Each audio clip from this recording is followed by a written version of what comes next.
ಓಂ ಗಂ ಗಣಪತೆಯೇ ನಮಃ. ಮಂಗಳವಾರದ ಈ ದಿನ ಅಂಗಾರಕ ಸಂಕಷ್ಟಹರ ಚತುರ್ಥಿಯ ಬಗ್ಗೆ ನಾನು ನಿಮಗೆ ಸಂಪೂರ್ಣ ಮಾಹಿತಿಯನ್ನ ಈ ವಿಡಿಯೋದಲ್ಲಿ ಶೇರ್ ಮಾಡ್ತಾ ಇದ್ದೇನೆ. ಮೊದಲನೆಯದಾಗಿ ನಾವು ಬೆಳಗ್ಗೆ ಎದ್ದ ತಕ್ಷಣ ಸ್ನಾನ ಮಾಡಿ ಶುಭ್ರವಾದ ಬಟ್ಟೆಯನ್ನ ಧರಿಸಿ ನಂತರ ದೇವರ ಮನೆಯನ್ನ ಸ್ವಚ್ಛಗೊಳಿಸಿ ಗಣಪತಿಯ ವಿಗ್ರಹ ಅಥವಾ ಗಣಪತಿಯ ಭಾವಚಿತ್ರವನ್ನ ಅಲ್ಲಿ ಸ್ಥಾಪಿಸಬೇಕಾಗುತ್ತೆ. ಗಣೇಶನ ಪೂಜೆಗೆ ಹೂವು ಹಣ್ಣಿನ ಜೊತೆಗೆ 21 ಗರಿಕೆ ಹುಲ್ಲನ್ನ ಇಟ್ಟು ಪೂಜಿಸುವುದು ತುಂಬಾನೇ ಫಲಪ್ರದಾಯಕವಾಗಿರುತ್ತೆ. ಹಾಗೇನೆ ಗಣೇಶನ ನೈವೇದ್ಯಕ್ಕೆ ಕಡಬು, ಲಾಡು ಅಥವಾ ಮೋದಕ ಅಥವಾ ಪಂಚಕಜ್ಜಾಯವನ್ನ ನಾವು ತಯಾರಿಸಿಟ್ಟುಕೊಂಡಿರಬೇಕಾಗುತ್ತೆ.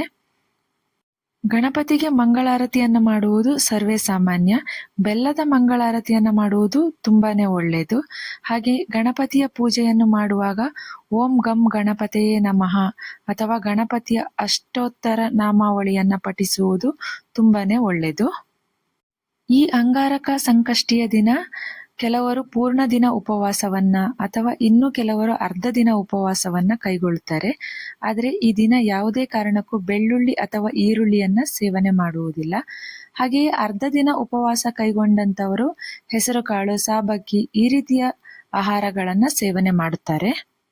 ಎಲ್ಲರೂ ಗಮನದಲ್ಲಿಡಬೇಕಾದಂತಹ ಅತಿ ಉತ್ತಮವಾದ ವಿಚಾರ ಏನಂದ್ರೆ, ನಾವು ಸಂಕಷ್ಟಹರ ಚತುರ್ಥಿಯ ಉಪವಾಸವನ್ನ ಪ್ರಾರಂಭಿಸುವ ಮೊದಲು ನಮ್ಮ ಎಲ್ಲ ಕಷ್ಟ ಕಾರ್ಪಣ್ಯಗಳನ್ನು ದೂರ ಮಾಡು ಎಂದು ನಾವು ಗಣಪತಿಯ ಎದುರು ಸಂಕಲ್ಪವನ್ನ ಮಾಡ್ಕೊಳ್ಬೇಕಾಗತ್ತೆ.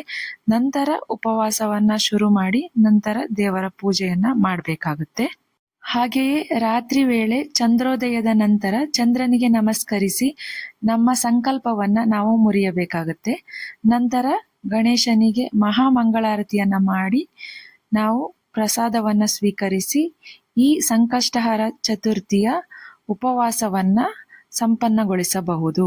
ಈ ವಿಡಿಯೋ ನಿಮಗೆ ಇಷ್ಟ ಆಗಿದ್ರೆ ಎಲ್ಲರಿಗೂ ಶೇರ್ ಮಾಡಿ, ಹಾಗೇನೆ ಲೈಕ್ ಮಾಡಿ. ಇನ್ನು ನನ್ನ ಚಾನಲ್ಗೆ ಸಬ್ಸ್ಕ್ರೈಬ್ ಆಗಿಲ್ಲ ಅಂದ್ರೆ ಪ್ಲೀಸ್ ಫ್ರೆಂಡ್ಸ್ ಸಬ್ಸ್ಕ್ರೈಬ್ ಆಗಿ. Thank you.